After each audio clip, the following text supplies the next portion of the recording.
everyone. This is Tiffany. It's Issa. And I'm also Tiffany. And this is the last Tiffany. And this is TITT Talks, a podcast for modern women living in a mama world.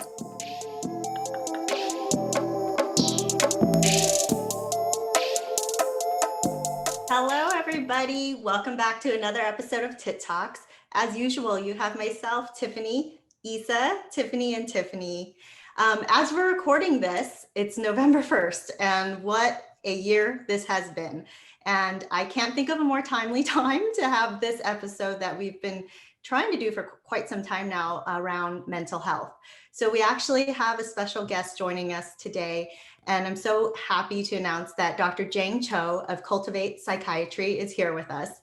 Dr. Cho is a board-certified child, adolescent, and adult psychiatrist with a passion for giving back to the AAPI community. So we're so glad to have you here, Dr. Cho. Thank you for coming on. Oh, thank you. Thank you for inviting me. This is such a fun space, but also a really great topic for today. I think it's so timely, but also we've been really having a difficult year. So I'm glad you guys are talking about it. Yeah, I'll say it's been a rocky one for sure. Mm-hmm. And I'd love for you to tell us about yourself a little bit. I actually listened to the episode that you're on with Jerry on Dear Asian Americans. And I also think that story about how you became a psychiatrist is actually so beautifully tied into our episode, because it really is your own journey of doing, in the end, what made you happy inside and out. So I know you're a mom, just like us. Yes. You have a 4-year-old little girl. So if you could maybe tell our listeners a little bit about yourself, that would be great. Oh, thank you. I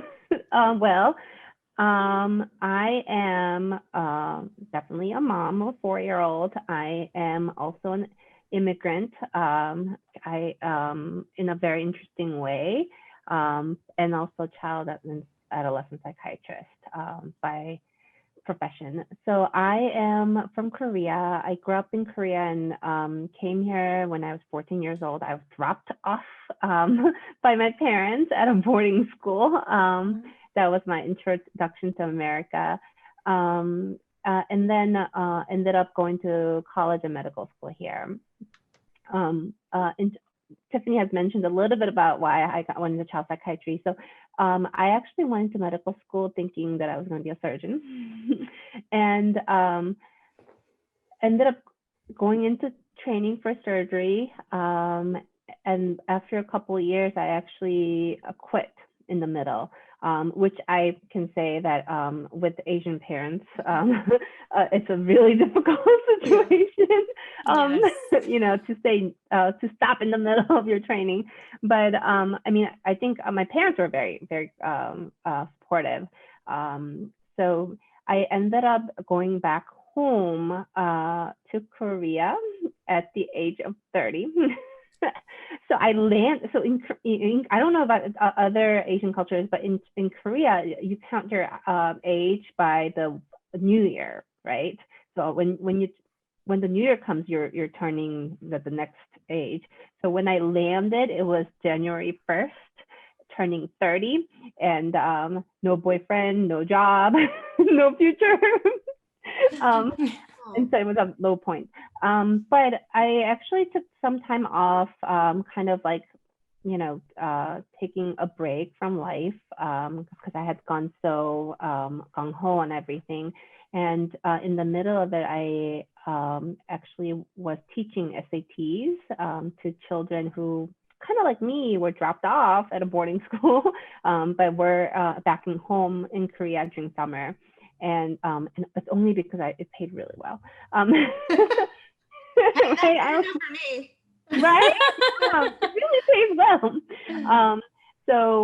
But then during that time, I really found myself engaging with the teens very much. They were able to somehow like talk about what the dilemmas and all the conflicts they were having, and that really got me interested in thinking back to maybe I should go back to medicine, but in psychiatry, so that I can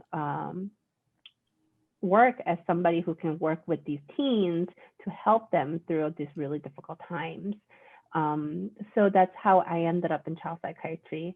So that is really kind of been a driver. So in my psychiatry career, I've been working a lot with the Asian American population, Asian American families. I say families because you don't just treat children. When you treat children, you're treating actually the whole family, and also Asian international students as well. That's so great. Thank you for sharing. And if you guys are interested in the whole story, you have to go over to Dear Asian Americans and listen to the entire episode.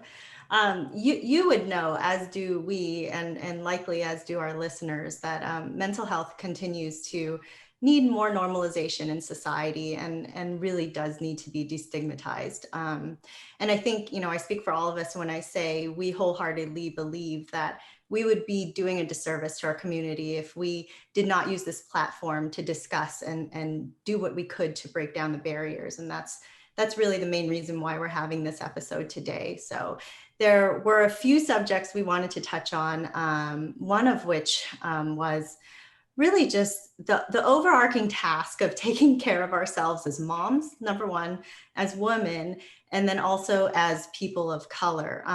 2020 has been a tough one. I don't know how else to say it. There has been social unrest, with the murder of George Floyd, Breonna Taylor, who still does not have justice, Ahmaud Arbery, and countless other Black Americans. And I think it's also caused us as Asian Americans to reflect how we fit into this social hierarchy and how do we practice allyship, right? So there's that. On top of that, there has been a pandemic. and how has that impacted our lives at home, but also at work? And then on top of that, there's just the impending election, the death of Ruth Bader Ginsburg, and what the nomination, Issa voted, so did I, of what Amy Coney, of the nomination of Amy Coney Barrett, and her confirmation also, and what is that going to do to women's rights? So it's really a lot. And when I think about it, it gives me anxiety and it's very heavy.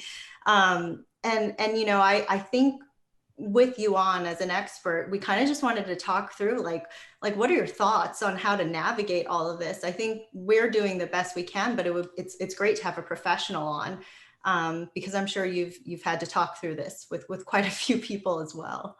Well, how have you been feeling? Because I think from the clinical side, yes, I think psychiatrists also have been seeing a lot more anxiety and depression, and we've been busy.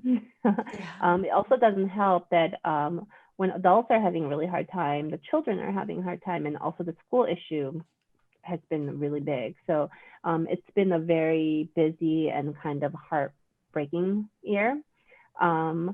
Not to mention, I think you mentioned all the social unrest, but in addition to all that, because of the pandemic, there has been a lot of violence against Asian Americans as well.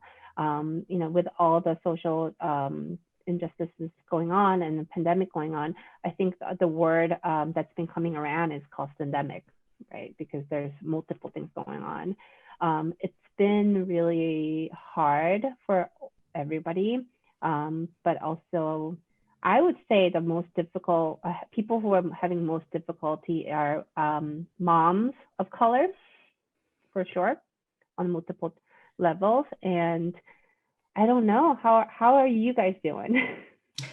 Yeah, there was some stat, and I couldn't pull it in time, but I don't know if anybody else remembers, but there's record numbers of women that are leaving the workforce because of the pandemic. And I saw also that the numbers in the workforce have been reset back to 1988 because of so many women that have dropped out. And I can go first, and I'd love for us to actually have a roundtable about it. But I'm not going to say that it's been easy, because it hasn't been. It's definitely been a disruption. And in our next segment, I'll go a little bit into the depression and the anxiety side, but probably from a solution standpoint, I've tried personally to have a grateful mindset, because I know that helps, but it's difficult. There hasn't been a time where I didn't cry. I mean, I cried about RBG's death. I cried about George Floyd's death. Like, I mean, everything has just been so emotional.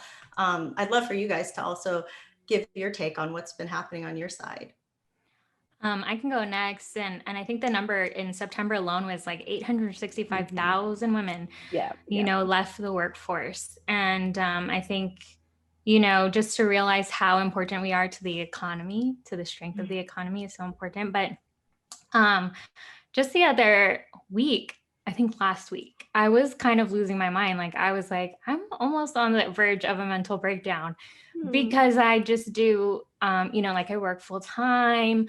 I know I say this all the time. I work full time and I take care of Sana full time, and I'm looking at options. I haven't chosen one, or me and my husband haven't chosen one yet. So I am very strained. And then, I lost a team member. So there's more work, and that will not stop. And so I think, when you don't think about it and you just keep moving, and then all of a sudden you have a pause and you're like, it just comes to you and you're like, how am I supposed to keep it all together? And then I know that some of my frustrations I deflect onto my husband. Sometimes it could be like we're driving and I'm like, why did you make that turn?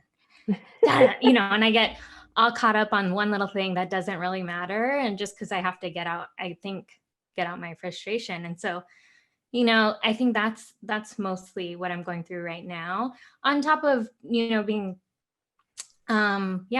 mindful, but also, like Tilo said, emotional, and like trying our best to take action on the social injustices, the many, to so many, so many women of color, people of color. I mean, there's just so many things to tackle. And so how do we go about doing that? Living our personal lives and our professional lives, and being, the best that we can for our children. It's hard to think about. This is Chuk. I'll go next.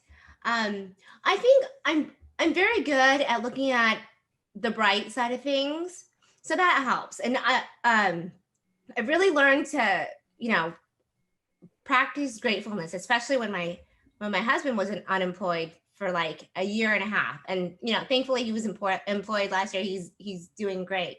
So I've been able to sort of kind of carry that with me. But we can't deny that it just sucks, right? Because like I have a 3.5-year-old, and I gave birth to my second boy in June, and there's just so many things. Yeah. There's just so many things I wanted to do. And like with Kai, my 3.5-year-old, we didn't give him a birthday party for his first birthday, his second party. I was like, he's never going to remember. And I always joke that for his third birthday, we'd be going to Vegas, we'd be doing all these great things. So I was so geared up and so excited for his third birthday party in April. And I'm not that thoughtful. I'm not that detail oriented when it comes to like creative arts and crafts. But this time, like I had it all planned out. I was going to make little trucker hats, like for his truck themed birthday party. And I couldn't do that. And there's just so many things at his age that like, I want him to be at the park. I want him to be going down the slides. And he just, can we go to the park when it's open? Can we go when the germs are over? And then same with Casey, my now 4.5-month-old. My closest friends, who are these girls, they've only seen him just a handful of times. And even like Teacha just met him yesterday. And it's so crazy because in any other year, these girls would have seen him multiple times. They'd be able to cuddle him and just know him and his little baby personality very well. So, I get that right now everyone has to, that's all we can do, right? It's just at least it's not worse, or hopefully it doesn't get worse tomorrow. But I think it sucks. It sucks, but I'll just do what I can to be strong for my loved ones, and then show them that it doesn't suck that badly, even though it kind of does. Yeah. And I'll close it out really quickly because I think these ladies have said it all.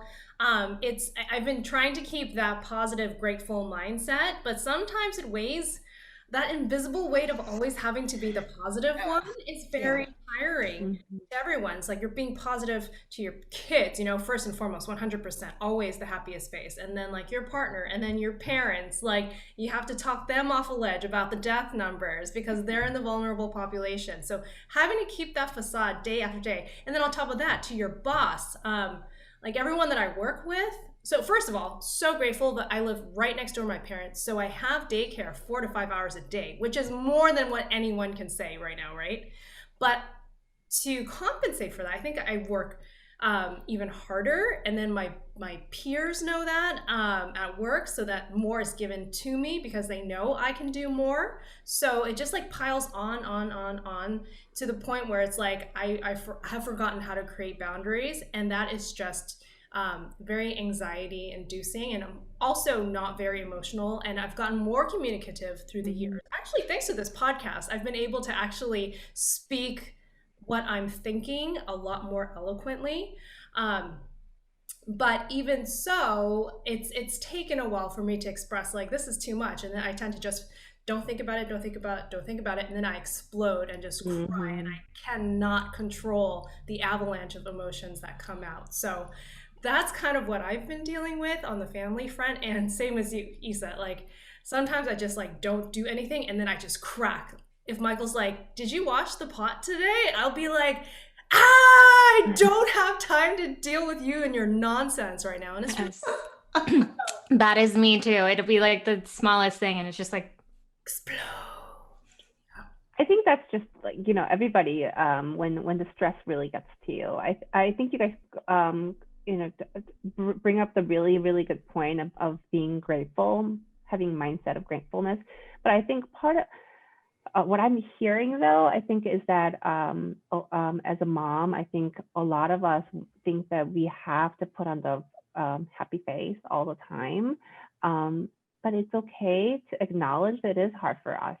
I think, well, yes, with spouse, of course, because you wanna share that with your loved your partner, but also with even little ones. Sometimes it's okay for them to see you struggle a little bit.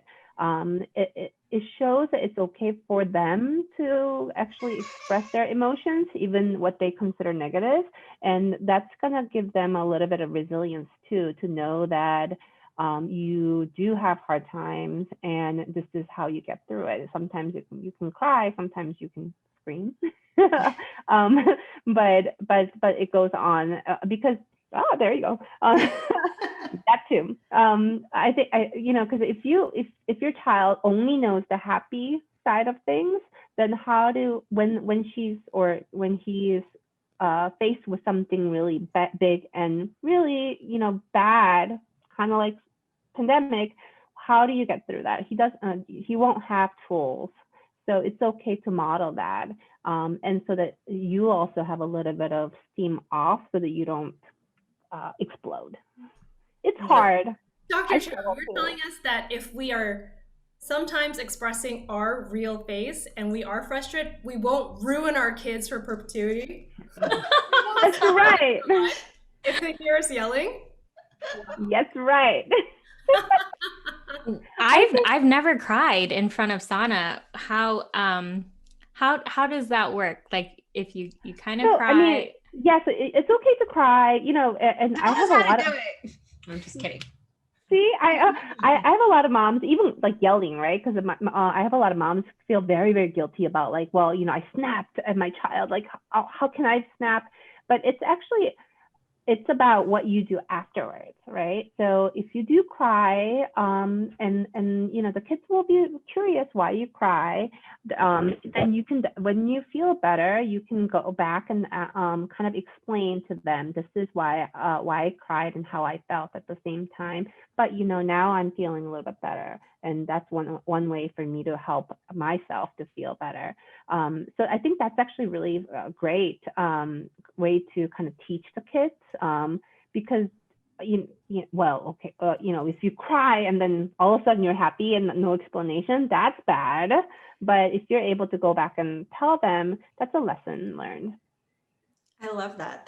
That's also like, I feel like permission to be vulnerable, which I feel like Teacher, you mentioned that invisible weight. We are carrying it nonstop on our shoulders every single day. And I think that was very refreshing to hear. I don't know, personally. Yes. Yeah. Also, is it culturally that we are taught to be so strong? I was never taught that, like, it was kind of okay to cry in front of me. I don't know if my mom really did that, and taught me why. That was my next question. Like, did you ever see your mom or dad cry? Because that's not something you do. And especially in Asian communities or cultures, crying is like weakness, right? If you, that's weakness of your character. But people who are so strong can break, right? And I think showing your vulnerability is actually your strength in some ways. And we're teaching that to our children. Yeah, I don't know that there's any better lesson than that. Thank you so much. Really, I really do feel a little bit relieved actually right now. Same here. I mean, we can stop here, but we're going to keep going. Yeah, we are. All right. It's good for our kids. Yeah. And, the reality is that all of this really can potentially, steamroll us into either the onset of depression or anxiety or a combination of both. And I think it was a couple months ago when Michelle Obama launched her podcast. I don't know if anybody listened to it, but she basically said that she has been experiencing a version of low grade depression. And because of the social unrest, because of the pandemic, everything just going on in the world was too much. And I felt that, I felt that so hard. When the pandemic hit, a month afterwards, my job, because I work in retail, stopped. And because, it's so much of a part of my identity, and I'm a high achiever. I started to get those very familiar symptoms, the mental fog, the disengagement, I would be sitting in a car and we'd be going somewhere to get our kids out, and I would just be staring out into space and not being able to be in the moment. And I've actually had, a couple of cases of depression in the past. So I'm familiar with what it felt like. And I think I even told these girls, I was texting them and I was like, oh my gosh, I don't know what's going on with me. I don't know if I need to, go back on medication to manage it or what. But, luckily things kind of came back into place. Like I ended up getting back into work. I upped my, my physical activity regime, which for me that's a very, very key point for me on how I keep my mental health happy. I make that time for myself, but it was scary, I will say, because I know I've been through it for very long periods of time, and I was not able to course correct myself without medication. So it was a very, very scary time because I was afraid I was going back down that route again. So what Michelle Obama said resonated with me because I felt it as a woman and as a woman of color. And I don't know. I wanted to share that because, I don't know who else out there who might be listening, went through the same thing and maybe didn't feel comfortable talking about it. So I'll give the mic to a few stories from these ladies also, because, they wanted to also share what they've gone through as well. Yeah, for me, I really wanted to share about my journey, my postpartum journey, because that is also something I think that, at the lightest range, we go through baby blues, but, I was probably on disability a little longer because I was struggling with postpartum depression, which is, I have had anxiety before, and leading into me giving birth, I didn't even know it, but I read this article on the stats of, I'm forgetting the technical term, but postpartum, but also something that gave me like deep anxiety was the thought of, this is morbid, but passing away during delivery. And I had no idea where that was coming from until I spoke with someone, until I told my doctor that I needed to speak with someone. And it was stemming from my mom, who with my brother, the last in line of all my siblings, she almost died in birth. And I totally forgot about it. It's been years. And I think it's because I never saw myself having a child that I just totally blacked it out. And then when I was almost there, I was in my 3rd trimester, almost there, and it just came flooding in and I had all this anxiety about it. And then once I had my child, then there was just like keeping her alive, my little 5-pound, 11-ounce baby. Like there's just so many factors, right? And so that just built up in me. And I didn't continue to see somebody until I was probably 3 months. And I was like, okay, this is not just baby blues. I can't control my emotions. Also, it's probably hormonal. But what happened is I sought help. I was put in a group, which was really helpful because I got to see other people feel the way that I do. I was getting nightmares and really crazy ones that fed into my paranoia. You know, you think about the worst things, maybe even like people abducting your child when you're out and things like that, that why are those things in my brain, you know? And so it was really helpful to do group therapy. And then I had a group therapy, a second group that was transitioning me back into work. And then I also had individual therapy where I got some good grounding techniques for when I ever felt anxiety. And I think that was so helpful. And then I was actually prescribed meditation. So guided meditation, like 5 times a day is where I started. And that really helped me come out of it. And I think about some of the women I know who go through it or people that I met in group. We are not really given those tools unless we seek them out or ask for them. And I always think, you know, it would be nice if, I mean, my doctor always told me, my OB, you know, you may be feeling these things, reach out. But I think it'd be nice to say, hey, you know, here's a resource, download this app. It's free guided meditations. You can try it or not at the beginning or at the outset, because, you know, having to seek it out is like a really big step as well. And so that was my journey, and it's definitely conquerable. And sometimes you do need medication. I did not. And there's varying levels. Like I said, there's baby blues to full on postpartum depression. So, you know, always seek help. That is, you know, my story. And I think it really worked for me. And actually I have used those tools now when I feel like I'm about to lose it. Like, let me just count all the stationary things in my house, you know, until I forget about my anxiety. So yeah, that's the Isa story.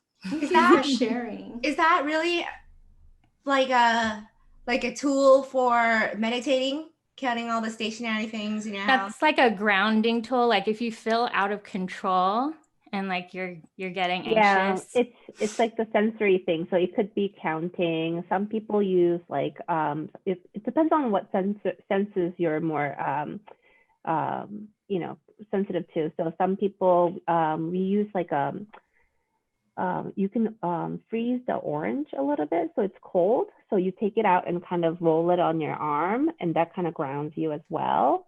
So it's the focus is like focusing on one sense so that nothing, it's a little bit of like mindfulness. Yeah, in that sense. Yeah. Yeah. And Isa, like, did you feel like that was like a cultural thing? Like you didn't feel comfortable seeking it out just because of the stigma around it and how it's not been talked about as you've grown up? I think it was more me wanting to be this strong mom. It's my first time mom and nothing's wrong with me. Cause I think you're in a sense, I felt like I didn't even know I was crying. I would just cry. I wasn't even feeling sad. I would just cry. And I think I didn't even know what to call it at first too, even though I was warned like baby blues, you'll feel a little sad. But how do you distinguish between a sadness and postpartum? It's really hard because you're drained, you're not sleeping because you're nursing all the time. And so like, what's real? I think it was hard for me to distinguish what's real. I mean, I almost think that everybody should have like maybe virtual group therapy when you first give birth, or so you know what's normal and what's not, because it's kind of hard to tell. And to tell if, this is just exhaustion or really, my mind, my hormones are making me a little more sad. And it really did take Jake saying like, you're not yourself. I think I sorry, I'm interrupting, but the two stories that you guys talked about, what stands out to me is that you guys both actually were able to recognize that there's something wrong, right? And with Tila's story, like you had skills to not only recognize it, but knew what worked for you. So you would delve into that, which is actually the point where, as a therapist, I want all my patients to be that way, because you're going to have times where you're going to be anxious. You're going to have times where you're going to be depressed, no matter what, whether you're in treatment or not, right? So the goal is for somebody to be able to say, okay, this is not working for me. Here are things that it can work for me. I'm going to use that to come out of it, right? And both of you have been doing that. So that's really amazing. Also, in terms of the therapy, or the group therapy, there are mommy groups, like right postpartum, that's not really necessarily mental health therapy per se, but there are mommy groups, and they function as mom therapy groups as well. It's just more of a support system. And I was in one of them right after my child, and it's been a lifesaver to know that other people go through the similar problems. My child's 4, we still talk on the WhatsApp, every day, because all our children are 4 years old. So we grow together, and that support system is very helpful. I think you guys have each other, which is really, really enviable to me. I do say that. I do say that we are each other's therapists. Yeah, no, exactly. There's something about like mom friends that your partner just can't do, right? So yeah, absolutely. Yeah. I mean, we also provide each other therapy on our partners. Mm-hmm. No, right, Isa, I said, like, for any week, like, one husband is the star. And that's not a good thing. In a bad way. I like that you mentioned the Mommy and Me group. One thing that I do regret, because the group I was in was therapy prescribed, or therapist prescribed, was a Mommy and Me group. And I think I thought I didn't need it, because there's also a mediator of that group that could probably, provide, good information. And I definitely relied on my girlfriends too. Mm-hmm. So I definitely think it's good to join a group like that. Yeah. And I think probably the one thing I would say also is, although I have tools now, I didn't have tools like the first time I went through any of this. So It really is like, I would love for TITT and Chuk to share stories if they have them also, but I guess like what I had to struggle with, and what I'd love for you to answer after they share their stories, is like, and even Isa mentioned this, it's like, how do you know when you're supposed to seek help? Like, how do you know when you're like, oh, it's okay, I can handle this, to the point where you're like, oh no, like this is not good, but let's circle back to that, because I would love for you guys to share stories if you have any, or feel comfortable doing that. I'll go. This is Chuk again. And I think that my friends, and even myself, know me as a generally happy person. That's the way I like to be. It's a great state to be in. And for most of my life, I don't think that I had any like real signs of anxiety and or dealings with depression until I felt the baby blues after having my first son. And I think I was able to recognize that because I had like a physical manifestation, like my heart would start beating really fast. And to rewind, I think I get this from my mom, who I love, Mrs. Chuki. I will always say that, but it's just like, I always grew up with 10% anxiety. I was like steady state at 10% anxiety, because it's like, you always think about homework or what needs to be done next or what applications I have to fill out. There's no real rest, which that would be great. Like I think we all agree. Like, I think our husbands do feel real rest, right? We make it so that like our kids can feel some real rest. Like, oh, what time do I need to be ready? And you like for the 5th time, it's like, I said 10. But going back to my postpartum, my baby blues, that was the first time I actually felt like I was kind of losing a little bit of control. And I didn't like that, but I was able to monitor myself enough to be like, okay, I know that this has kind of been mitigated and I don't feel as out of control as I did, after week 3. So that was nice that I was able to like at least pinpoint it, because I had heard about like these emotions and these hormones, and I had never really felt them. And that was like the first time I actually really felt a little out of control. And then I touched on this a little earlier. Like the next time I actually felt it was when my husband became unemployed. And it was like, it's such a bear to deal with a spouse, like, especially, I think, I don't know other people's stories personally, but I like from my own perspective, like I, the wife, the man, and masculinity teaches men that they need to work and provide, and there's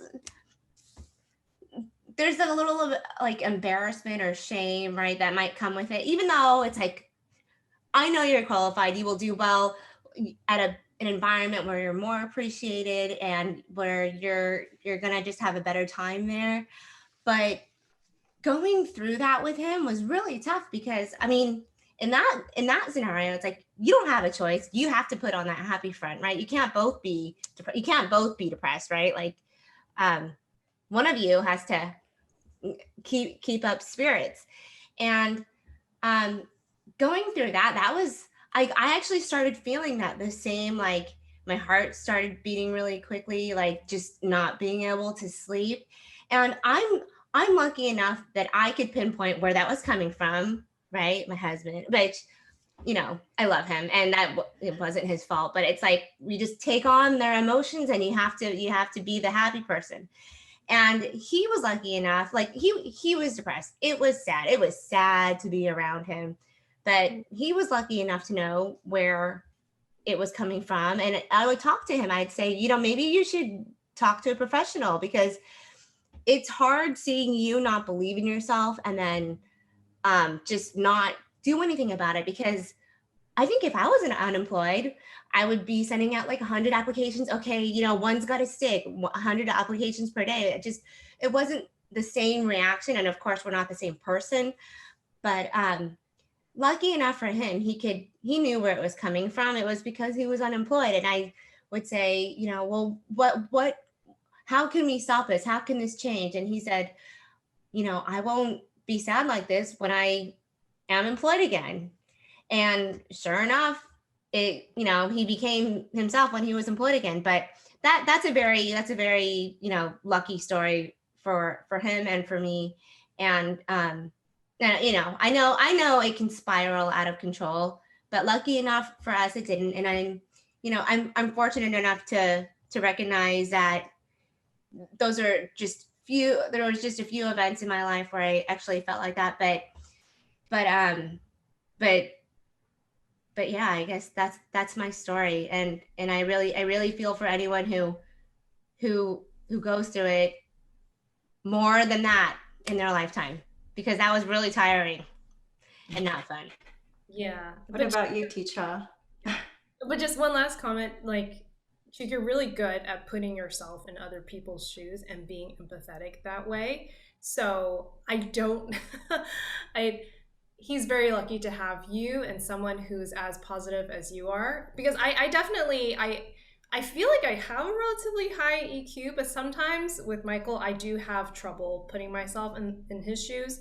He's a little bit more high anxiety than I am. And so sometimes I just get really frustrated. I'm like, why are you this way? Why are you feeling this way? Because I wouldn't feel that way. And I sometimes have a lot of difficulty trying to understand that because he's thinking differently, the reactions will be different. And I need to be okay with that. And I need to be a little bit more positive about it. So that's something that I'm working on too. But as to my experience, this is actually more of a question for you, Dr. Cho, because many years ago I went through a really painful divorce, and I saw a psychologist at this time, but my parents are also very anti, and were, you know, every chance that they got, they're like, why are you listening to her? You should be listening to us. So it was a very strange situation going to a doctor and listening to all these um, kind of tactics to improve my situation in life, and then going back to my parents and them saying that's useless information. You should just listen to us because we know best. Your family knows best. I don't know why you're listening to this other source. So it just made me feel very worthless, and I think it drove me to make decisions, some like stupid decisions that I wouldn't have made if I weren't trying to compartmentalize like my well-being versus like how I was appearing to my parents. And I think my relationship with them at that point was a little bit too dependent on their approval, because I felt like I was already, you know, screwing up one part of my life. I can't screw up this other part of my life that's so essential to my identity.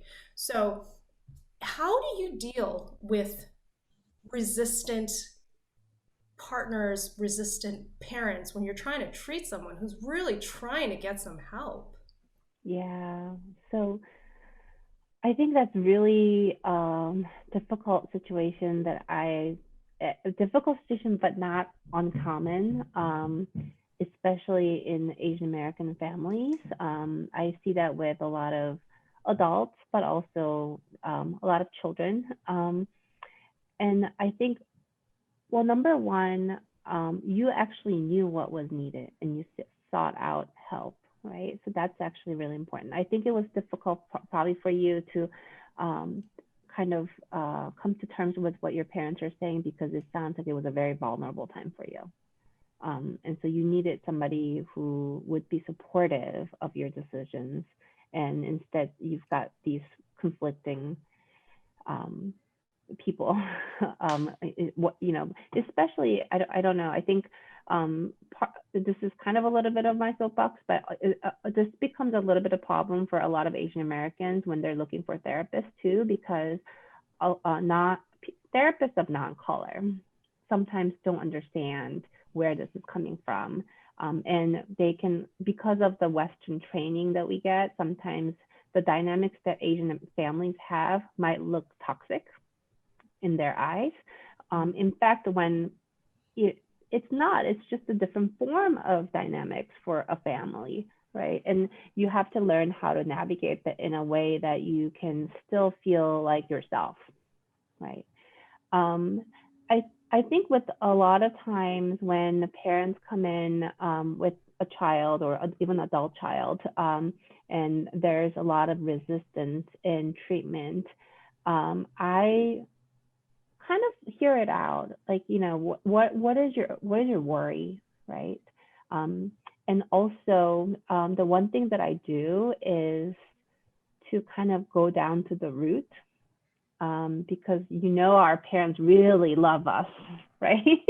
They do in a very extreme way sometimes, but in a way, they love us so much. And so I think I think about, well, you know, well, this person that you love so much is actually suffering a lot, and by seeking out help, they're actually trying to feel better. And so whatever the stigma, whatever the pre-notion of what therapy is or treatment is, and, you know, I think it goes back to, well, if you get help for mental health, you're weak, right? All of that aside, please think about what your child needs. And I think that's kind of the starting point where the parents will start to kind of chip away on their own pre-notions of mental health. Now, for you, it was a little bit different because you were an adult when this happened. I think in these cases, well, you do have to have a little bit of strength for that, but if you can actually sit down with your parents and be honest about how you've been feeling, right? How vulnerable and how unsure you might have felt about yourself, and so that they can understand that really you were just trying to feel better and get better. It's back to your baseline, the way that you were, the way that your parents might have loved you, right? They might have not seen that you were feeling that inside, because we're so good at also hiding that. So just having that kind of conversation and chipping it away. Sometimes as a therapist or a psychiatrist, even with an adult, as long as it's okay and I get the permission, in these cases, I'll have the parents come in so that they can ask me questions. They can, so that I'd rather have the parents get all the information from me rather than Google. That way they know what we're doing isn't harmful. It's what we're doing is to try to help. That's I wish you could talk to my parents. Mrs. Julia. I could see her like really liking you, and yes, getting the facts from a doctor and not like Facebook conspiracies. Mm-hmm. And I like that part where you said that maybe a therapist of non-color, I don't even know how to say it, but I know someone of your same background may not get that cultural, those nuances. Mm-hmm. It doesn't mean that they won't get it at all, but it does take more effort on the patient part, right? So. Right. Yeah. You guys, thank you so much for being vulnerable and sharing. I have to say, like, I don't even think that we've really talked about it, collectively to this level. And I feel terrible that you guys kind of went through this in isolation without our support, so openly.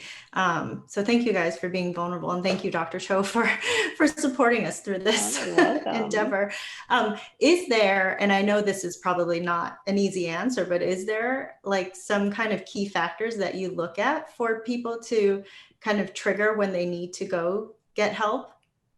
Yeah, so the first thing is when you even doubt that, do I need something, some help?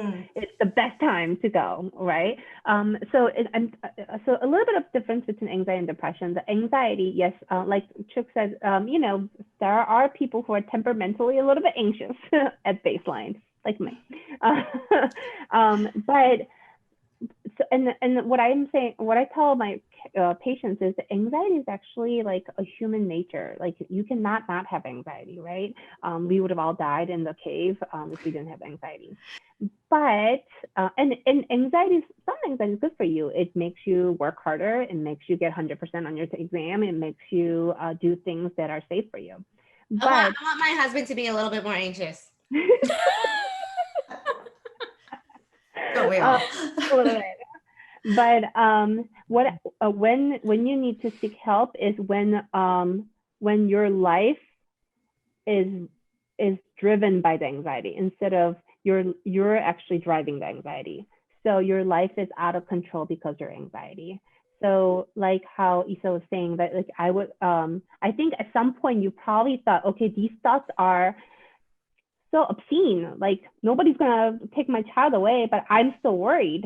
Like noticing that it's not something that you should be worried about, you're still worried, that is the sign, right? Mm-hmm. It's a little bit different because depression is even more subtle. So a lot of people don't notice it, but and it's also really difficult when it's postpartum because you're not sleeping, you're not eating very well.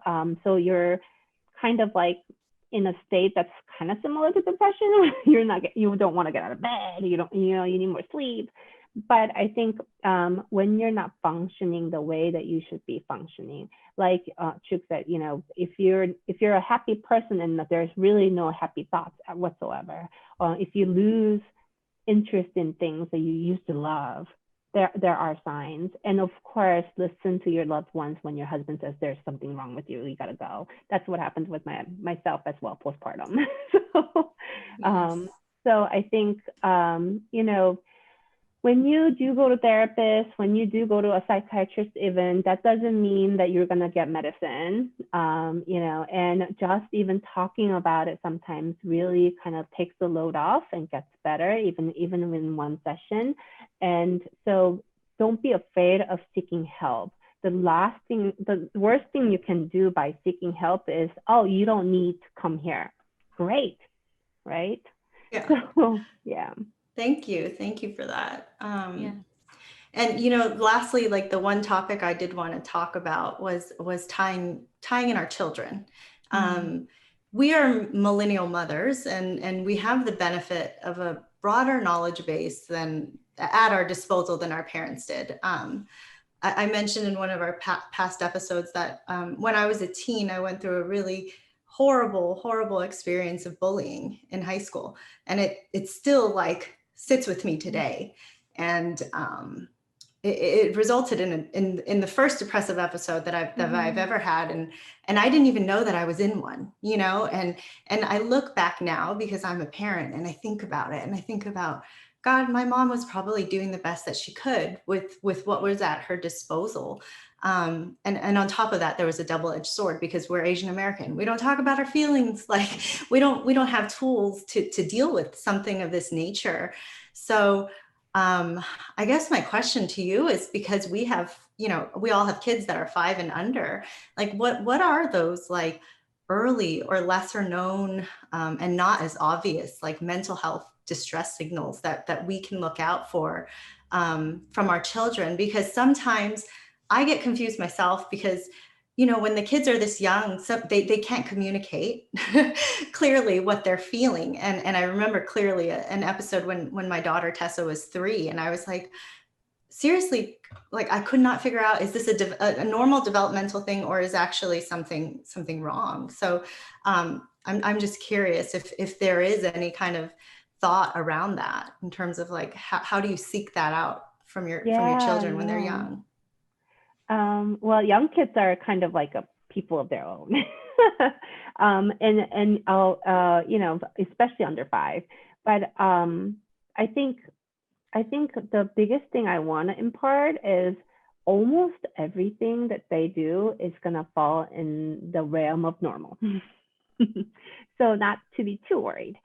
The signs that there might be something difficult with their children, or with your children, or with my children, is if a kid continues to have chronic bellyache, chronic headache, kind of like so somatic symptoms. A lot of kids this age, you're right, they don't even know how to identify their emotions. So they don't even, well, number one, they don't know what they're feeling sometimes, right? Especially these kind of intricate depression or worried, everything's happy or angry or sad, right? So there's no in between. And so identification is difficult, but also expression of those emotions are very difficult as well. So a lot of them will express it somatically, and they really feel it. Like a lot of kids who don't have a really hard time with anxiety with school will say like every morning they'll have belly aches or headaches. And, you can check $1 million workup and there's nothing wrong with them.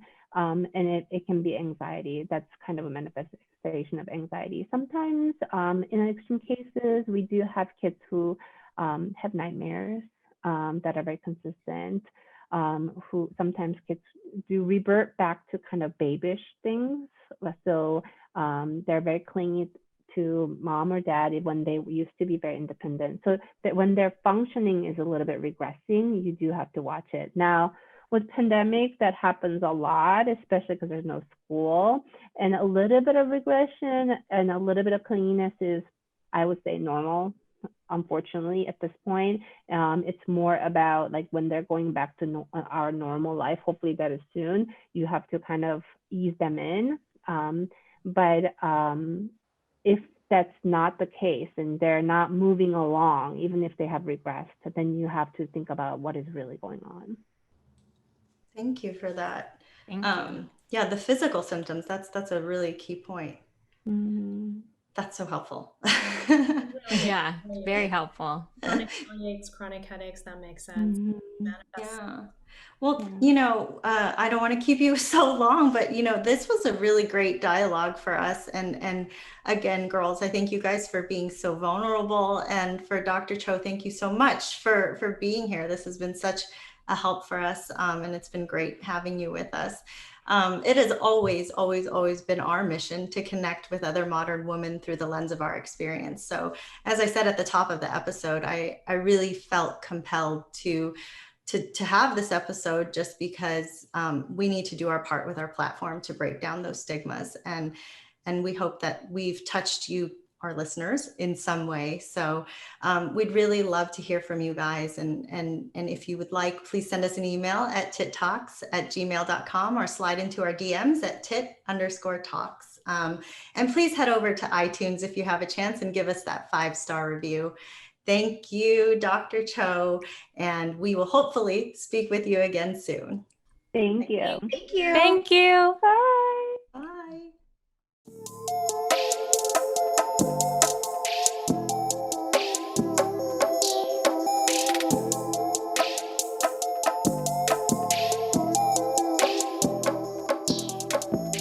We'd like to give credit to our husbands. Without their support on this project, it would not be possible. On top of that, we'd like to thank our technical crew, music production by Baby Daddy Beats, and graphic design curated by Kano Imamura.